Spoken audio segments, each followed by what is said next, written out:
Absolument pas assez nombreux pour faire ce qu'on avait prévu. Et le second, c'est qu'en termes de sécurité, puisqu'on n'a pas du tout envie de se mettre en danger finalement, c'est pas du tout possible d'aller où on avait prévu aujourd'hui. Il y a une première conclusion à se dire, c'est que tant qu'on n'arrive pas à mobiliser autour de nous, ça va être difficile de se faire entendre. Donc c'est déjà notre première mission, c'est de continuer à en parler autour de nous, de continuer à convaincre, et ça c'est absolument essentiel. Cette réforme, c'est que MEDEF et gouvernement ont l'air parfaitement d'accord pour faire toujours plus d'économies sur le dos des chômeurs. Donc en ça c'est suffisant, sachant qu'aujourd'hui, qui peut être certain de ne pas être au chômage un jour ou l'autre? Qui peut être certain de ne pas être dans la précarité à un moment ou à un autre?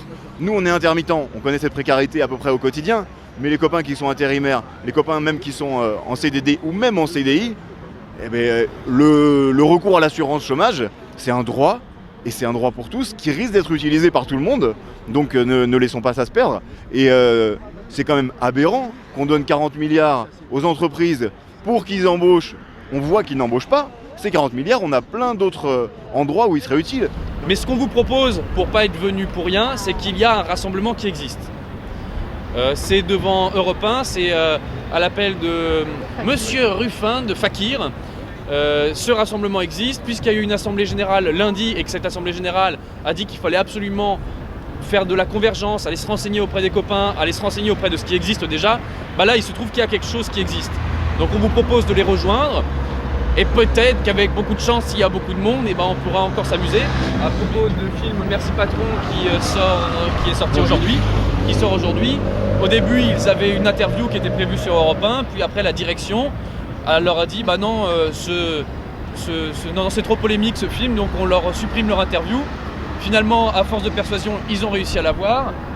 Ils ont mis Apathy en face pour avoir un contradicteur pour un film. Apathy, il n'est pas du tout critique de film, mais ils se sont dit qu'il fallait quand même l'avoir en face. Du coup, aujourd'hui, il y avait l'interview et c'était un soutien à cette interview-là. Et puis surtout pour parler de convergence, pour parler des luttes en cours et partager nos infos, les croiser, etc. Ce qui se passe autour du film Merci Patron, de l'équipe de Fakir, etc.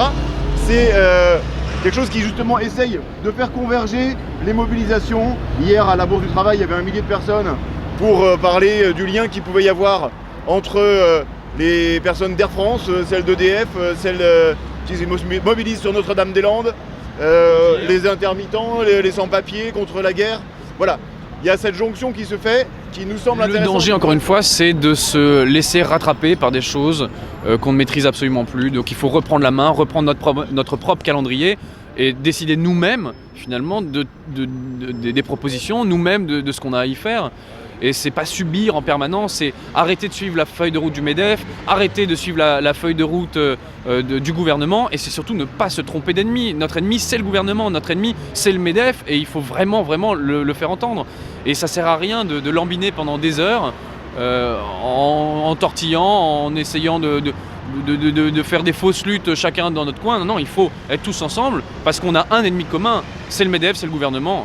Faire moi, quand j'avais 16 ans, on gueulait contre des apprentis.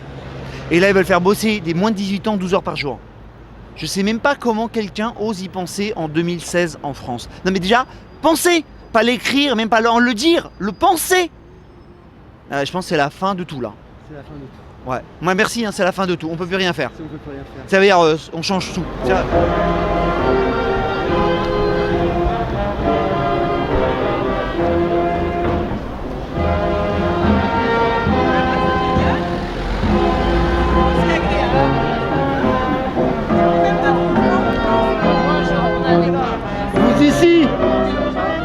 On attend de voir ce qu'ils proposent justement, là les conséquences, tout ce qu'on sait c'est que ça va nous rendre plus précaires pour le moment.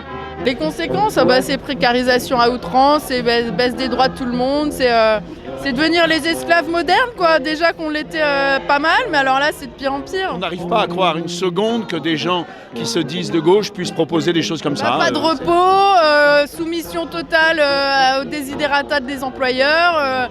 Le rapport de force, de toute façon, il est biaisé depuis le départ. Et voilà, maintenant, ce que veut faire El Khomri, c'est entériner de façon étatique le fait que le MEDEF aura tous les pouvoirs sur les salariés. Et voilà. Et je pense que si on laisse faire, on va se faire niquer. Voilà. D'autant plus que ces négociations qui se sont entamées pour la première journée lundi se font au MEDEF, sur les propositions du MEDEF, avec des représentants de syndicats qui ne représentent plus personne. Le seul qui présente un tout petit peu de marge, c'est la CGT.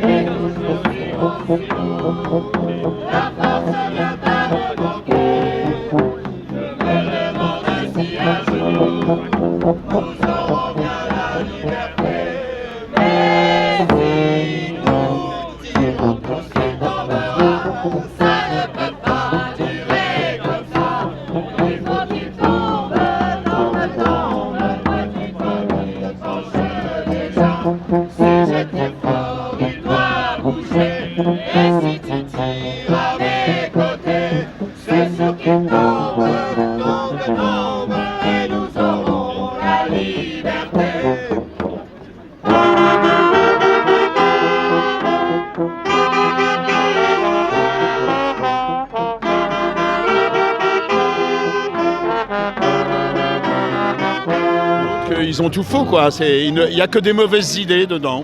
Ça casse encore un peu plus Je pense que c'est le but du jeu, effectivement, c'est de casser le plus possible. Tant que ça ne réagit pas, ils avancent.